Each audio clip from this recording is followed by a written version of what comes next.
Well, dudes, I did it. I finally got a Les Paul. I've never owned one before, so it's kind of a big deal for me. And it's a 2012 Les Paul Standard Premium Plus. 2012, obviously the year in which it was made. Standard because it's a Les Paul Standard, the flagship model, and Premium Plus because of the top. I mean, look at the top on this thing. Is that not fucking sexy? It's quite unbelievable. This one, it's perfect. You know, I mean, just listen, just the sustain, just listen. I'm not hearing anything. You would though if it were playing, because it's famous for its sustain. I mean, you could just hold it and you can go have a bite and you still be hearing that one. Okay, I know that was a pretty shitty Nigel Tufnell impersonation, but that's just one of my favorite scenes from one of my favorite movies, and I can never get tired of watching that. But before I go into all the details, I want to give a special shout out to fellow YouTuber PixxyLixxx, because he was a very important influence in my my decision making here. And if you're not familiar with his channel, he primarily does gear talk videos, gear review, so guitars, amps, effects, etc.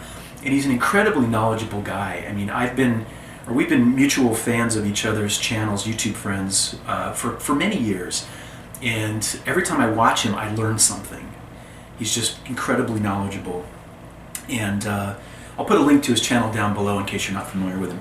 But what happened is, originally I was going to buy a new guitar, and then I was looking at Les Pauls, and I really was not familiar with what the latest Les Paul models were.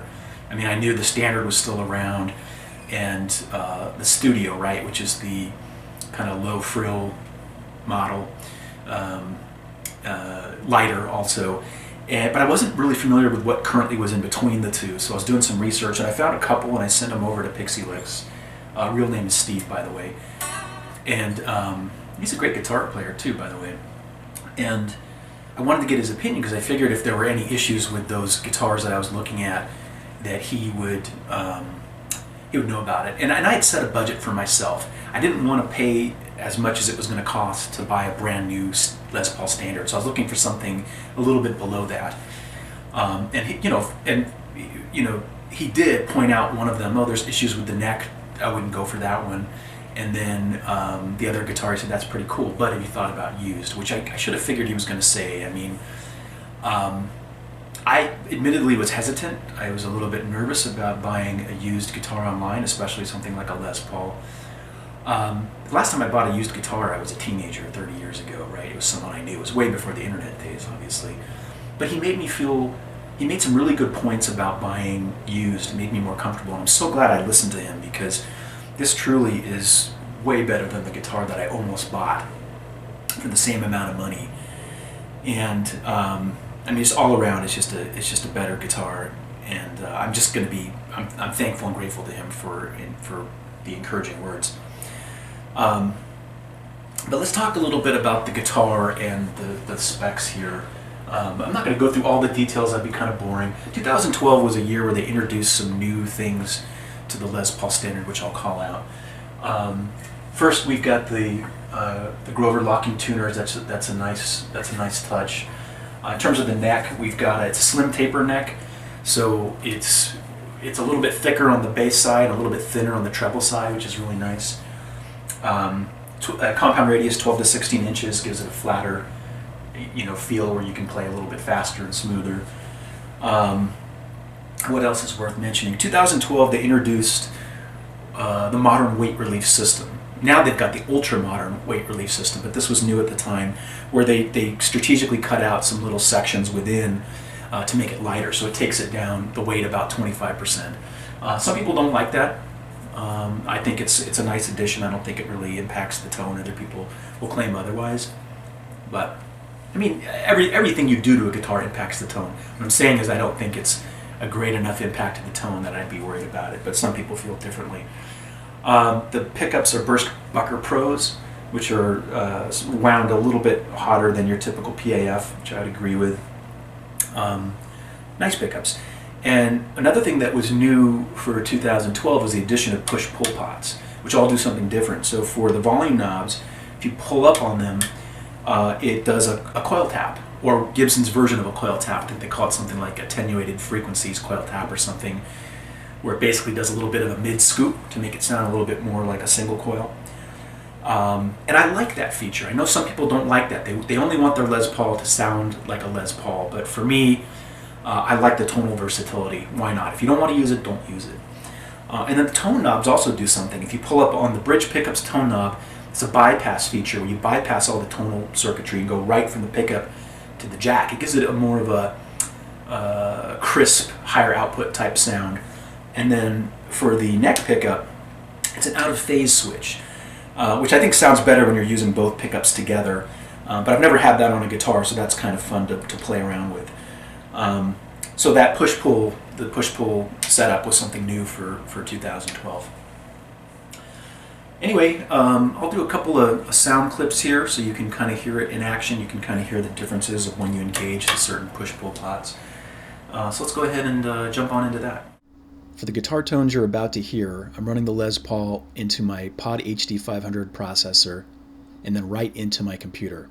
So if you like these tones and you own a Pod HD 500, I'll put links to where you can download the patches down below. So we start with the bridge pickup with a moderate gain rhythm tone. And I'll play you a riff with just the bridge pickup normal, then the bridge pickup in bypassed mode, and then the bridge pickup coil tapped, and then for fun, the bridge pickup normal but with some effects added through the processor. One thing I want to point out up front is that you're not going to hear as much of a tonal difference when I'm playing chords using these different tonal options than you will when I play leads through it. So keep that in mind. It'll be a little bit more noticeable when I do leads. Let's go ahead and jump on into it.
Next, I'm going to show you a moderate gain lead tone, which is probably good for kind of playing 70s styles leads and maybe even early 80s types of leads.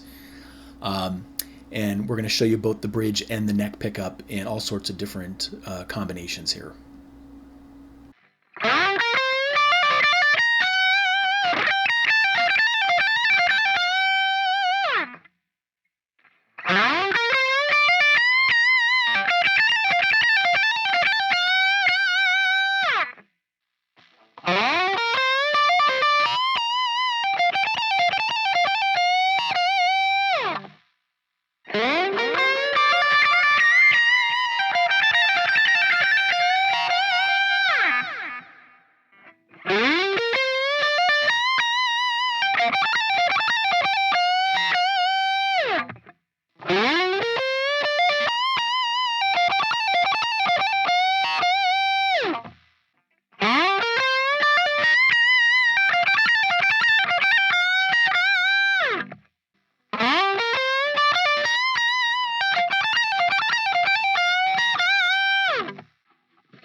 Next, we'll do some high gain lead tones, again with lots of different pickup options.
finally, we're going to do some clean tones here, and where you're going to hear, again, a lot of different tonal and pickup options.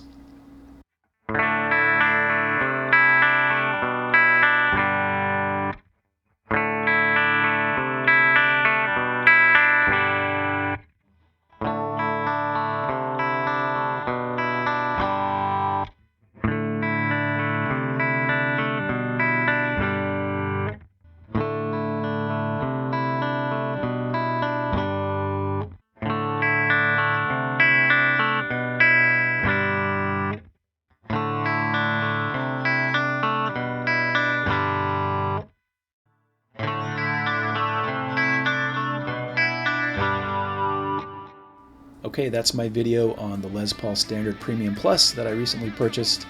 Again, I'm really excited to have this guitar. I've never owned a Les Paul before, so I'm having a lot of fun with it.